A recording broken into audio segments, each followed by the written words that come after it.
Tout de suite, le bonus de pulsation sur la transplantation du foie chez l'enfant avec la professeure Barbara Wildhaber. D'abord sur les pathologies et les maladies du foie chez l'enfant. Quelles sont les maladies les plus fréquentes aujourd'hui chez l'enfant? Les maladies hépatiques les plus fréquentes qui amènent à la transplantation hépatique, c'est l'atrésie des voies biliaires. L'atrésie des voies biliaires, c'est l'absence des voies biliaires entre le foie et l'intestin, mais aussi une destruction parfois des voies biliaires dans le foie. C'est vraiment à peu près 40 à 50% des indications à la greffe hépatique chez l'enfant. Après, il y a d'autres maladies, on appelle ça maladie cholestatique, ça veut dire le foie qui est malade, qui retient la bile, c'est pour ça qu'on dit cholestatique, qui amène parfois à une transplantation. C'est tous des maladies qui sont, on peut dire, congénitales, ça veut dire c'est des enfants qui n'ont pas acquis leur maladie, ils sont nés avec et ça se dévoile rapidement dans leur vie. C'est pour ça qu'on souvent on parle du bébé jaune. Parce que ce bébé jaune se dévoile par sa jaunisse et après on réalise, aïe, le foie est malade. Soit le foie, soit les voies biliaires. Et donc, voies biliaires, 40-50%, et tout le reste, donc ces autres maladies qui peuvent amener à une greffe hépatique. Quels sont les risques si la transplantation ne se fait pas dans les temps et dans les délais? C'est une hospitalisation Il faut savoir que l'atrésie des voies biliaires, donc l'absence des voies biliaires entre le foie et l'intestin et aussi la destruction des voies biliaires dans le foie, nécessite tout d'abord, on fait toujours une opération pour essayer de reconstruire les voies biliaires. Ça se fait à l'âge néonatal, entre guillemets. C'est le petit bébé de 1 mois, 2 mois, 3 mois qui est opéré de ça.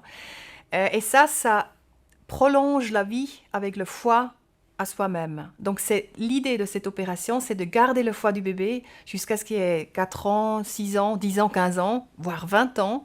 Et c'est pour ça que la transplantation, ce n'est pas tout de suite le sujet de la discussion.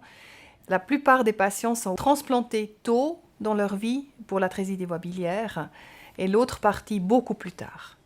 Et donc, ce n'est pas tout de suite la transplantation dont on parle avec ses parents, c'est l'opération de restaurer le flux biliaire avec l'opération pour refaire les voies biliaires.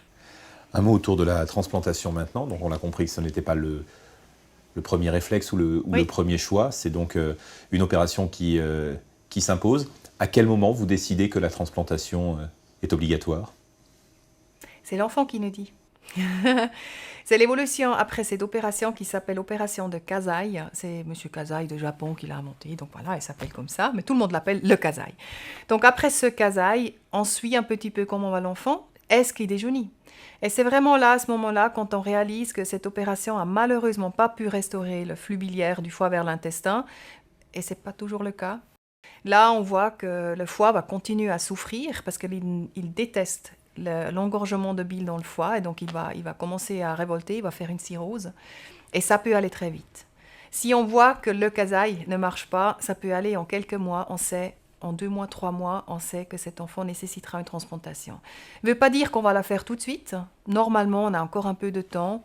La plupart des enfants, entre 6 et 12 et 15 mois, de ces échecs, si on veut dire de échecs de Kasai.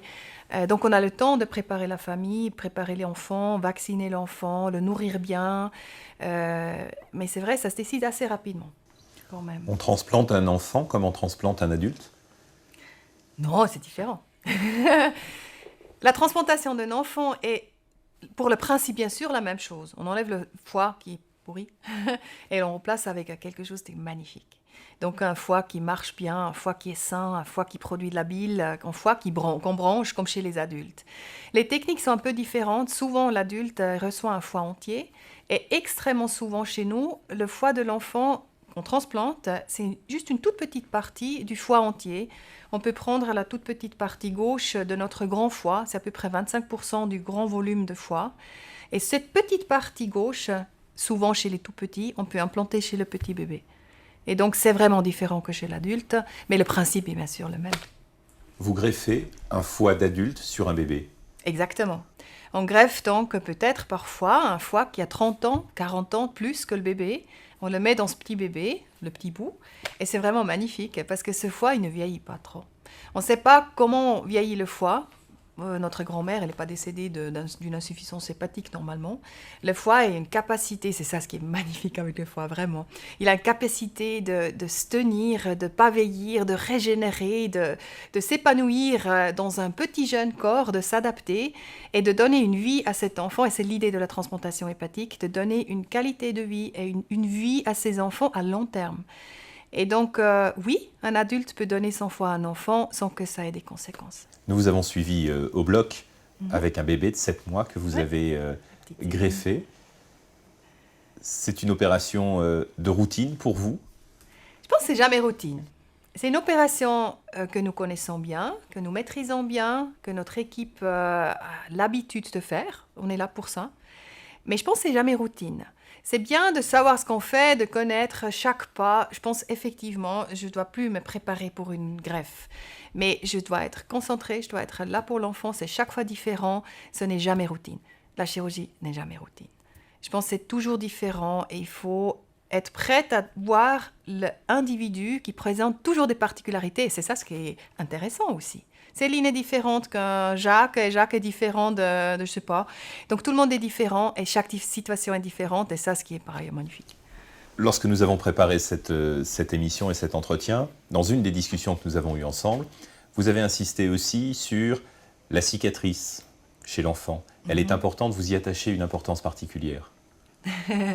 Oui, c'est vrai, parce que c'est ça ce qui reste pour l'enfant. Petite Céline, 7 mois, elle était opérée, on a changé le foie. On a remis un autre foie dans son petit corps. Elle va rien en savoir.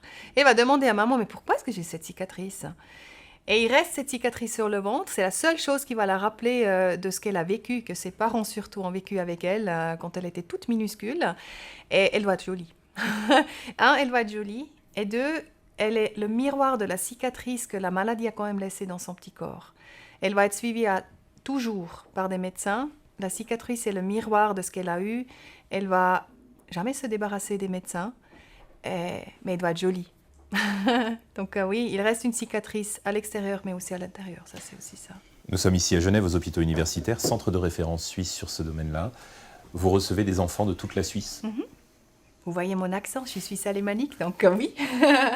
On reçoit des enfants de toute la Suisse, du Grison, du Tessin, de Saint-Gall, de vraiment effectivement partout, parce que nous sommes le seul centre, la seule université qui greffe les foies, qui traite les foies aussi de façon hépatobiliaire. La chirurgie hépatobiliaire se fait seulement ici à Genève. Nous avons les hépatologues qui sont formés aussi pour la maladie du foie de l'enfant. Et c'est très joli d'avoir toute la Suisse chez nous. Heureusement que je parle un peu suisse-allemand. Et nous avons nous avons une équipe assez internationale, multilingue aussi chez nous. Nous essayons d'accueillir nos patients qui viennent de partout avec des appartements qui sont à disposition, avec nos langues que nous parlons, avec à bras ouverts pour qu'ils se sentent bien, parce que c'est vrai que c'est pas évident. Si on dit à une maman qui a accouché il y a 5 semaines d'un bébé jaune et qu'il va venir à Genève, mon Dieu, c'est vraiment pas évident. Mais on essaie de faire au mieux. Quelles sont les raisons qui vous ont poussé, vous, à titre personnel, à choisir cette spécialité parmi les 1000 spécialités qui existent dans la médecine? Pourquoi avoir fait ce choix? Celui de l'enfant magnifique. Et celui du foie? Celui de l'enfant, c'est parce que de traiter l'enfant, c'est une question difficile. Parce que finalement, si je me retourne, je devrais me poser de question, est-ce que j'ai pris des décisions? Non, je pense que je n'ai pas pris de décision consciencieuse, que j'étais conscient de la décision. J'ai suivi ma passion. J'ai senti que ça me fait tellement du bien de faire du bien à ces bébés et ces enfants que je l'ai juste fait et j'ai suivi ce que je sentais qui fait du bien à eux et à moi-même. Et là, je suis tombée dedans et j'adore ce que je fais. Et quand on adore ce qu'on fait et ça va bien, ce qu'on fait, je pense que c'est juste ça. Je ne peux pas dire que j'ai pris une décision. Et par rapport à l'hépatobiliaire, là, a posteriori, je peux dire que c'est juste le meilleur choix parce que c'est magnifique. Ah non, mais vraiment, de voir ces bébés jaunes avec leur cirrhose, le foie dur et le lacite, ils vont tellement pas bien. On change leur foie et on les retrouve complètement changés après. Vous avez vécu ça avec Céline. Non, vous ne l'avez pas vu avant l'opération. Mais là, c'est impressionnant. Et chaque fois, chaque enfant, c'est pour ça qu'il n'y a pas de routine. Chaque enfant se développe différemment après, mais normalement, dans 95 à 98% des cas, ils vont mieux. Et là, c'est vraiment... moi, je suis passionnée par ce que je fais. J'adore ce que je fais et c'est vraiment... Ça fait du bien de le faire. Donc non, et là, c'est vraiment honnêtement ça. Votre métier serait différent si vous étiez dans le périmètre adulte? Oui, ah ouais. Je pourrais pas. C'est tellement différent. Et moi, je sais, non, je veux. C'est tellement un futur. Bon, pas que dans les adultes, il n'y a pas de futur. Mais je pense qu'il a le plus de potentiel d'opérer un bébé avec atrésie de voie biliaire.